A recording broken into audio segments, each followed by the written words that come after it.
Good morning, আমি পিঙ্কি। আমার নতুন এক ব্লগে আপনাদের সবাইকে স্বাগত জানাই। আশা করি সবাই ভালো আছে, আমি খুব ভালো আছি। দেখো আমাদের আজকে কুয়াশা, এত কুয়াশা পড়েছে। ওয়েদারটা কীরকম মেঘলা, এত ঠান্ডার এত কুয়াশা। দেখো ভিতরে রাস্তা পুরো দেখা যাচ্ছে না, এই মাথা থেকে ও মাথা। এদিকে এরকম, এইদিকে এরকম, সবাই রাস্তা দিয়ে যাচ্ছে কিন্তু দেখা যাচ্ছে। আমি সকালবেলা ঘুম থেকে উঠে ঘরের সামনে, গেটের সামনেটা রাস্তায় একটু পায়চারি করছিলাম আর ব্রাশ করছিলাম। করতে করতে রাস্তার দিকে তাকালাম, দেখছি রাস্তার লোকজন একদম নেই। ঠান্ডা কুয়াশায় সবাই ঘর থেকে বেরোয়নি। তো সেই সিনটাই তোমাদেরকে আমি শেয়ার করলাম। দেখো কীরকম লাগছে ভিউটা।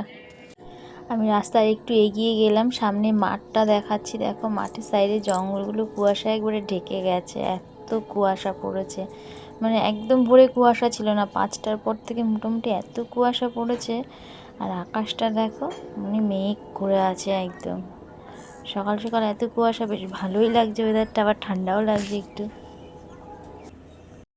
সকাল থেকে অনেক কুয়াশা, অনেক কিছু ছিল, মানে অন্ধকার হয়েছিল, কুয়াশা একদম ঢেকেছিল, মানুষজন দেখা যাচ্ছিল না। আমি এত সকালে উঠেছিলাম, আর এখন দেখো 10টা বাজে, রোদে একদম ফটফট করছে, চারিদিকে রোদ। দেখো কি সুন্দর লাগছে, রোদের মধ্যে দাঁড়াতেও ভালো লাগছে, যেন চান হয়ে আছে ঠান্ডায়। রোদের মধ্যে দাঁড়াতে ভালো লাগছে। আমি একটু এলাম এখানে রোদে দাঁড়াতে, ওয়েদারটা কি সুন্দর। দেখো এদের বাড়িতে আমি এসছি, দেখো কি সুন্দর ধুত্রা ফুল হয়েছে। এগুলোকে ধুত্রা ফুল বলে। শিবের মাথায়, ভোলে বাবার প্রিয়, শিবের মাথায় দিতে হয়। এখানে কাটাও হয়, এই কাটাটাও কাজে লাগে। আর এইদিকে দেখো ফাঁকা দিয়ে ঢুকছি আমি, এদের বাড়িতে কি সুন্দর সুন্দর ফুল হয়েছে। এই যে এই ফুলটা আমি ছিঁড়ে নিলাম, আর এটা হচ্ছে এক ধরনের জবা, কি সুন্দর পিঙ্ক কালারের না, এত সুন্দর লাগছে দেখতে। দেখো কতগুলো হয়েছে গাছের মধ্যে। এই দেখো আমি একটা ছিঁড়ে নিলাম, অপূর্ব লাগছে দেখতে। আর এখানে দেখো এই একই গাছে একটা এইরকম পিঙ্ক কালারের জবা ফুল ফুটেছে, আর ওই একই গাছে এই একটা সাদা জবা ফুল ফুটেছে। কি সুন্দর লাগছে না, একই গাছে দুরকম ফুল। এই দেখো দুটো দু জায়গায় আমি এনে দিলাম, দুটো দুরকম ফুল একই গাছে, কত সুন্দর লাগে। আর এদের বাড়িতে এলাম বলে আমি এই যে মায়ের দর্শনও করে নিলাম। এই যে এখানে মা কালীর পুজো হয়, বৈশাখ মাসে হয়, তাই তো। আর ইনি এসছে, এই যে ওয়্যারিংয়ের কাজ চলছে, তো ওটাই করছে উনি, ইলেকট্রিকের। তো এই যে মায়ের দর্শন তোমাদেরকেও করিয়ে দিলাম। এই স্কুলে দিয়ে এসে যে রান্নার কাছে চলে এলাম। আজ আমার রান্না হয়েছে যে ফুলকপি, আলু, বিনস দিয়ে এই যে মাছটা ভেজে রেখেছি, এই মাছের ঝোল। তো ঝোল বলতে তরকারি একটা গামাখা গামাখা, ওটাই আমাদের একটাই আছে তরকারি, এটাই হবে। তো পেঁয়াজ টমেটো এই যে কেটে নিয়েছি, আর এখানে একটু ধনেপাতা কুচিয়ে রেখেছি, আর একটু আদা গ্রেট করে দেবো, জিরে গুঁড়ো, ব্যাস এইসব দিয়েই আজকে আমি এই তরকারিটা করবো। তো এটাই আজ আমার দুপুরে রান্না, দেখতে থাকো।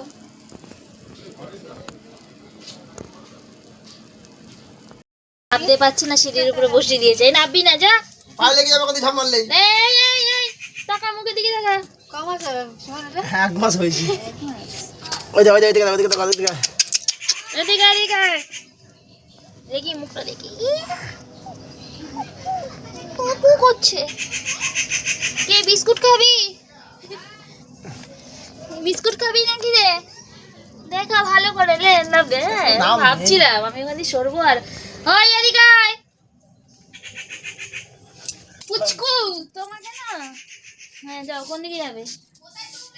ও ঘরে কোথায় খুলে খালে দেখছো কোথায়? ও হিসু করলে না দেখবি, বলে একটুখানি করি, আমি অসুবিধা নেই। দুপুরে ডবে গুড়গুড়ে সোজা ঘরে দিয়ে চলে যাবে। আমি ভোলা, সবাই আমরা দুপুরে বসে আছি এই যে। আর এগুলোকে কি বলে যে যাচ্ছে রাস্তা দিয়ে, এগুলোকে বুড়ির চুল বলে, আমরা ছোটবেলায় খেয়েছি অনেক। বুড়ির চুলই বলে তো এগুলোকে। হ্যাঁ এই জন্যই নিয়ে যাচ্ছে, কিন্তু কেউ খাবে না, এত মিষ্টি, তাই না? বলো হাই, বলো হাই। ও ভাইরা বলো হাই। আজকে এরা দুজন এদিকে আছে, এরা দুজন সামনে মুখ বাড়াচ্ছে না। এই যে আমার ঢঙ্গি এখানে মুখ লুকিয়ে আছে। তো দুপুরবেলা খাওয়া দাওয়া হয়ে গেছে, বসে বসে আড্ডা দিচ্ছি। ওরা খেলবে এখন, ওরা এখন খেলবে মাঠে গিয়ে। আমার ছেলে এখনো স্কুল থেকে আসেনি, তাই বসে আছে। পাপান দাদা এখনো আসেনি, বাবা স্কুলে আছে। হ্যাঁ দেখো সেদিনের মতো আজকেও আকাশ থেকে হেলিকপ্টার যাচ্ছে, আমি সেটা ক্যাপচার করে নিলাম। আর যদি আমার ভিডিওটা ভালো লেগে থাকে তাহলে লাইক কমেন্ট শেয়ার করো, সাবস্ক্রাইব করে পাশে